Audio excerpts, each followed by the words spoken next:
Well, good afternoon, ladies and gentlemen. As Michael's introduced me, I'm Brant. I'm the CEO of QbitKloud. And I'm going to talk to you about transformation in the large enterprise, which brings a whole new set of challenges. Now, we're all very familiar with the consumer world, where digital transformation touches just about everything in our lives.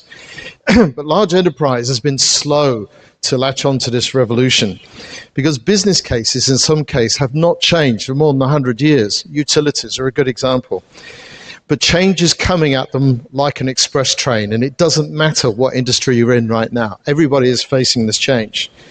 Enterprise dominates business and government, and inertia, legacy, and complex regulation are all things which really hold back change for these companies. But digital transformation, and I like to call it digital transformation, not just cloud, because there's many different aspects of this change. It really changes everything. New skills are needed, and every industry is impacted. Agility, cost reduction, and new competitive spirit are drivers, but there's immense frustration to get there. And one of the most common phrases we hear with our clients are stuck in pilot.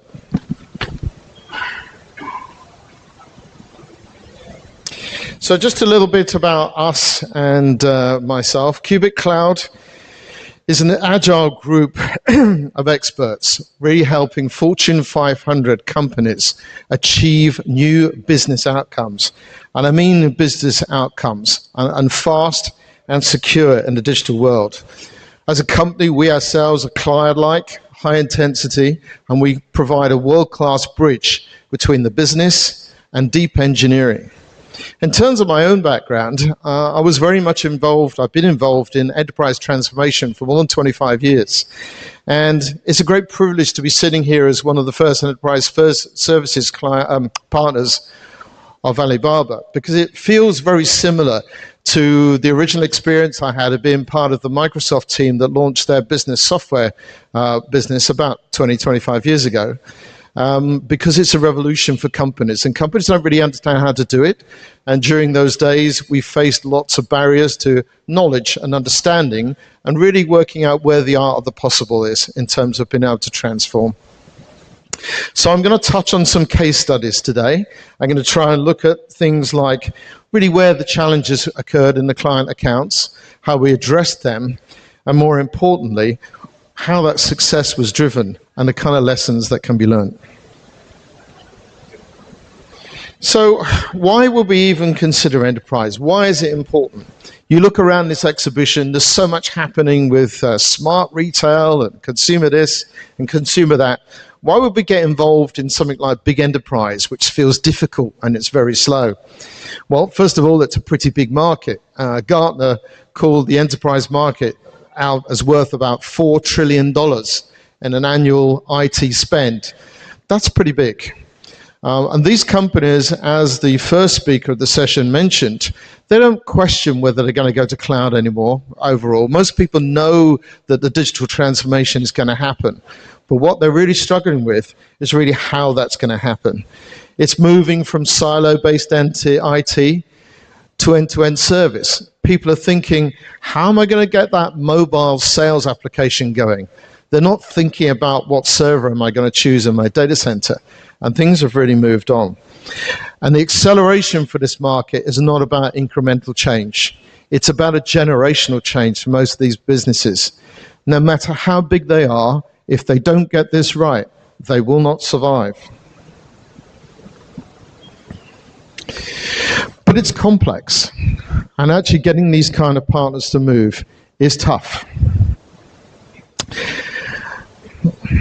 It's a massive skills gap, and this is an interesting one. You hear a lot about automation is reducing the need for certain skills, and it is. A lot of traditional IT support skills are actually not going to be required in the coming 10 years.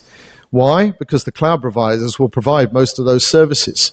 But the need for high-level architectural design and service design is now higher than it's ever been as these enterprises struggle to understand what they need to do and where they need to go. The enterprise clients instinctively understand their business. If you've been in the business for the last 20 years selling beer all over the world, you probably know a lot about selling beer all over the world. The trouble is that actually to understand how to transform that business, you need to know what the business outcome is going to be that you're moving to.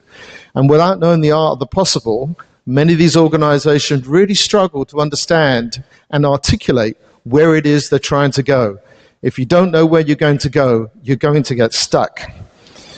So moving forward, of course, is also about understanding what's gone before. Many of these enterprises have billions of dollars worth of sunk investment in legacy. You cannot just get rid of that legacy overnight. It doesn't just disappear, neither should it from a business point of view. Very, very few of these enterprises are greenfield. And of course, that itself is a problem, because many of these companies have new competitors who are greenfield, so that's an added complication. Technology pilots often do not go anywhere. Almost every single one of our very large client and projects all over the world has come to us, and the sort of statement we get, we've been working on this for 2 years, we've done our best, but we don't seem to be able to make any progress. Can you help us accelerate? So actually, this is not just a technology problem. To be successful, you need to look at the end-to-end service design. And most importantly, you need to get the buy-in from the business. So that's what I want to have a look at next. There's a very simple graphic on the screen here, but it actually helps you structure and visualize just about any business case out there. And if you create the right business case, you will get the buy-in from all of the key stakeholders in the business, from the CEO across and downwards, not just the technology side. Now, if you're actually trying to move a project through, certainly in cloud or digital transformation, you have to understand what is the business outcome you're actually looking for. Let's go for cost savings, not because that's the only one, just because that's probably one of the easiest to visualize. So actually, you need to make an investment in new technology and get a result. So if you look at the green curve, that's classically the achievement you're looking for. You've got to invest some money up front, you invest in your new systems, it gets implemented, and in time you save lots of money. Of course, the reality in most projects is a lot more difficult. Let's take the yellow line. The yellow line means no decision, or no change, actually. For most companies, if you sit there and do nothing as an unconscious decision, that's generally bad news. You'll continue to get higher costs, maybe less market share, and generally it's a declining approach. But actually, if you make the conscious decision to do nothing, that's okay. You just need to consider it as one of the options. We recently had a client with a very, very complex collaboration environment who asked us to look at taking that to cloud, but there was no justified business case. The cost was just too high. So the decision was to keep it there exactly as it is with conventional technology and not move it. But the case that you do have to avoid, and this is quite common, is when you actually go into a transformation project, you launch a new digital type service, and that's successful, but you actually fail to get rid of the old service. And this is very common. When you're doing any transformation project, it is critical that you look at decommissioning and involve that in the discussion of the project itself. So just remember this curve. You can define just about anything, and more importantly, you can explain to people like your CEO what is going on. So moving on now to what's actually happening out there. We see cloud transformation really breaking down to 3 areas in the enterprise. And that splits between the workplace, the data center, and the applications. So looking at workplace to begin with, this is often a starting place because most people are looking at a user change or user revolution, if you like. It's the consumer end of enterprise. It's the anywhere, anytime, any device, mobile, app, data access, the thing that empowers your workforce. Most of our clients have 100,000 plus employees in many countries around the world, and empowering those employees empowers the business. Now, it is an environment that's dominated by, dare I say it, Microsoft, because they've traditionally owned the desktop and Microsoft Office. And they've been very, very smart at using the dominant position in that environment to capture the cloud transformations for a lot of these companies as they start to move. And moving 100,000 users is a big project, it's lots of dollars, lots of risk, lots of potential beneficial outcome. And there's a lot of focus on that, which is quite different to data center. But it's not just Microsoft. Shadow IT has meant that there's been lots of digital challenges. So the SaaS vendors like Salesforce.com, for example, are actually challenging Microsoft at the edges in terms of this digital workplace. But the tempo of business is increasing. The transformation typically in the workplace area sets the standards. It sets the framework for what happens in the rest of cloud in these large companies. So identity, security, mobile protocols, all of these things basically get set in the workplace revolution. So if you're not part of the workplace or you get the workplace wrong, it has a big impact at later stage. But let me talk about 3 case studies now, which actually define what happens here.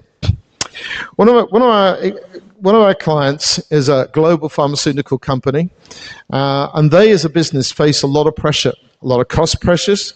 They have product life cycles which are shortening, becoming more complex. Genetic engineering means drugs becomes much more specific.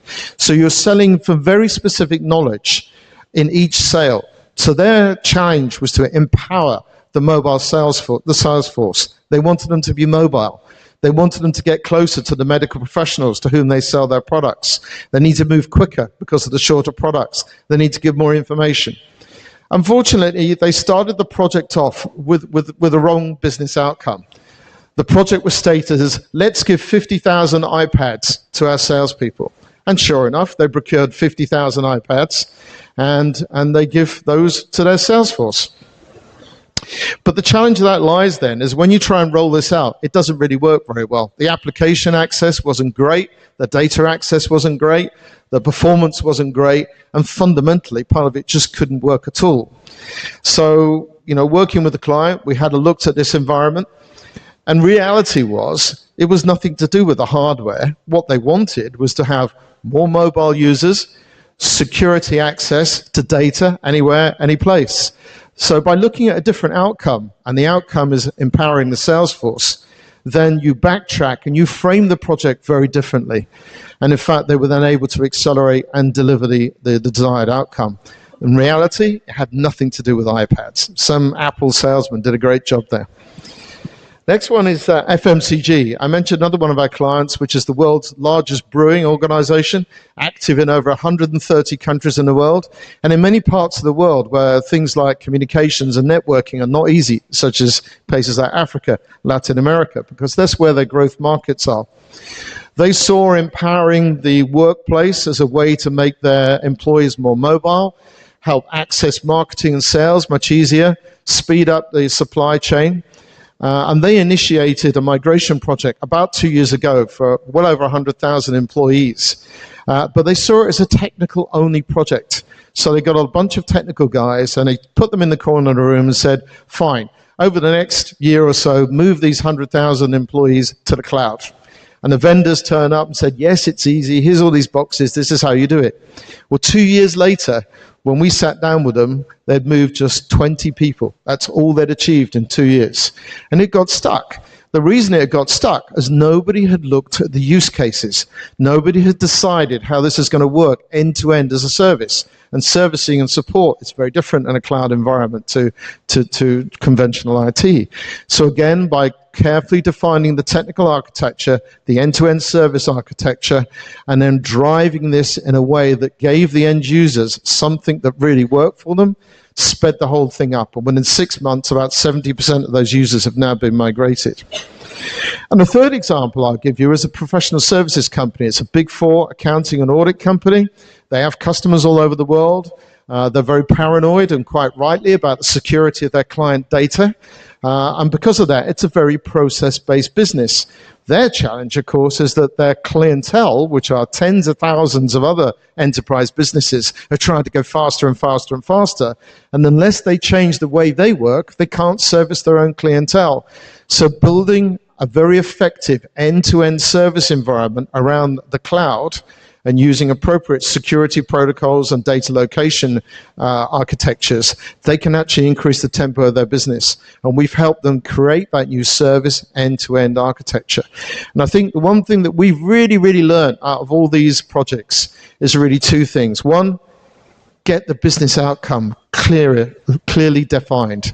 Number two, get all the key people involved as stakeholders, whoever they are in the organization, to be agreed on that outcome. No conscientious objectors, as we call it. That's real fundamental to success. So moving on from data center, you've got your 100,000 employees now moved out to the cloud, and things are moving well in terms of mobile. Data center, we see really the revolution happening in two areas. One is cost reduction. One of the models that we've worked on with Alibaba Cloud in Europe is looking at a very traditional enterprise data center environment. A 900 instance SAP environment with a very large and very expensive outsourced contract run by IBM. HP Enterprise doing the support and delivery of the SAP services throughout Europe. By moving this environment to the public cloud, as supported by Alibaba Cloud, would save 80% of the annual cost. 80% of the annual cost. This is enormously attractive to these guys. But actually, you know, there's a lot of fat outsource environments that these enterprises hate, frankly. In the last 10 years, they spent a lot of money on these outsourcers, and actually there's been no innovation. But the other thing is big data, and the other speakers have talked about it. Eventually, these enterprises are beginning to understand that data is their competitive edge. That's what gives them the edge in the marketplace. And the final piece, which many people have not yet got to, but is coming at us quickly, is the application area. Once you've got the infrastructure, then you can deliver the applications that really drive fast business benefits. But even in the application area, everything changes. Evergreening, agile development, all these good things start to hit you in a very, very different way to the traditional waterfall-based project management, enterprise IT that's existed in the past. So everything is changing in these companies. But the thought I want to leave you with at the end, and thing that we find all the time, is that in the past, IT was very much a discrete development type environment. You did your bit well, and generally everything worked.